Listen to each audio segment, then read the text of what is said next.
Hello and welcome. This is a video going through when the beginning of sorrows and tribulation starts. The current opinion for many is that we are in the beginning of sorrows now, and I completely understand that, and for a long time I held to that opinion as well. However, recently I have come to question that assumption. Firstly, I wondered, when did the beginning of sorrows start? Is there a date we can pinpoint? Earthquakes and famines, etc. do seem to be increasing.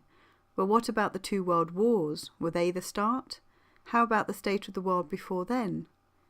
It seems extremely difficult to be able to put a date on it, or even a year.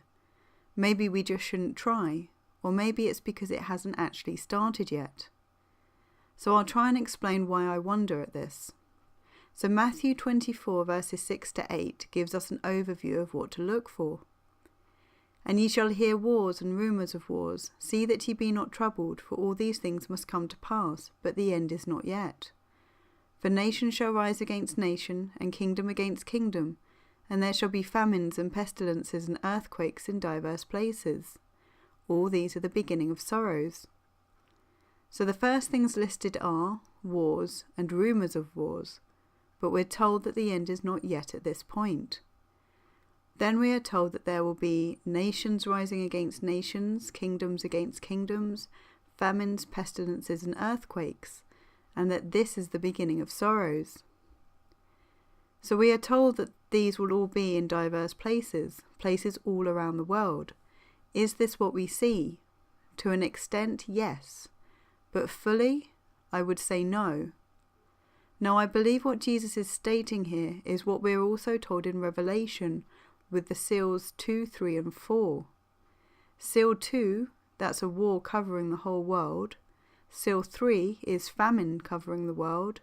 And seal 4 is pestilence and death covering the world. These seals have already been placed on the time chart, so we can have a better idea of when these events will take place.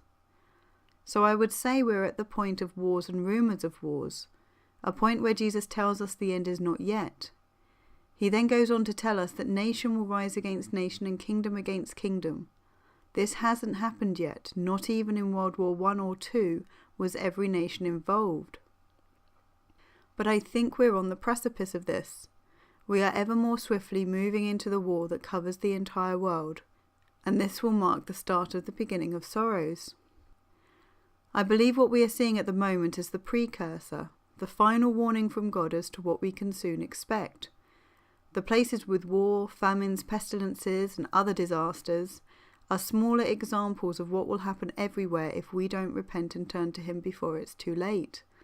As we're told in Jeremiah 18 verse 8, if that nation against whom I have pronounced turn from their evil, I will repent of the evil that I thought to do unto them. So there is still time, but not much. God doesn't want even one person to perish. But time is very quickly running out for each nation to repent. But then after the beginning of sorrows, we are then told what the tribulation will consist of in verses 9 to 14.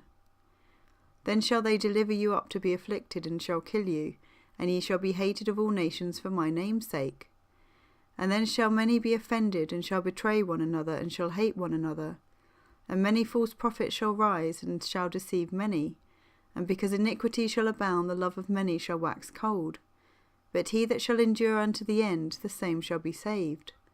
And this gospel of the kingdom shall be preached in all the world for a witness unto all nations, and then shall the end come. So we have a list of things that again are in the chart already. The persecution and death of believers exponentially increase after the 5th seal is opened. There are many false prophets, which may relate to the overspreading of abominations spoken of in Daniel, and then iniquity abounding, which is also indicated to be the last 3.5 years. It also says preaching the gospel as a witness to all nations. This could be related to the appearance of the 2 witnesses. So altogether I think it's clearly showing us that the tribulation is not the beginning of war, nor the rising of the false prophet, but after the beast empire's deadly head wound is healed and people start worshipping it. This is when the tribulation starts for the elect. There's also something else I wonder about if the beginning of sorrows has not yet started, but if people believe that it has. A common opinion for the order is firstly the beginning of sorrows, then the tribulation, and then Jesus returning. And I would agree with that order. However, I wouldn't necessarily agree with the timing. But the overall things to look out for with Jesus' return is that Israel and other nations are in distress, the sun and moon go dark, and then the Messiah returns bringing peace, restoring Israel and fighting Israel's enemies and winning. So using this, how about if we change where the beginning of sorrows start on the chart? How about if we move it to where we are now? I will fade where I consider the beginning of sorrows to be and place a new one before this time. So what would happen next? The tribulation is considered to be the next thing to occur. So the tribulation could be considered to be the start of the war in this scenario. So this time would be a time of great distress. And using Daniel chapter 11, it's clear Israel would be invaded at this time, and the fourth trumpet makes the sun and moon go dark by a third. And then after this a man comes on the scene, one that comes in peace and seems like a Messiah figure. And again using Daniel chapter 11, we know that he will bring riches to Israel, and we know he will fight nations with the mark of the beast in the south of the Middle East.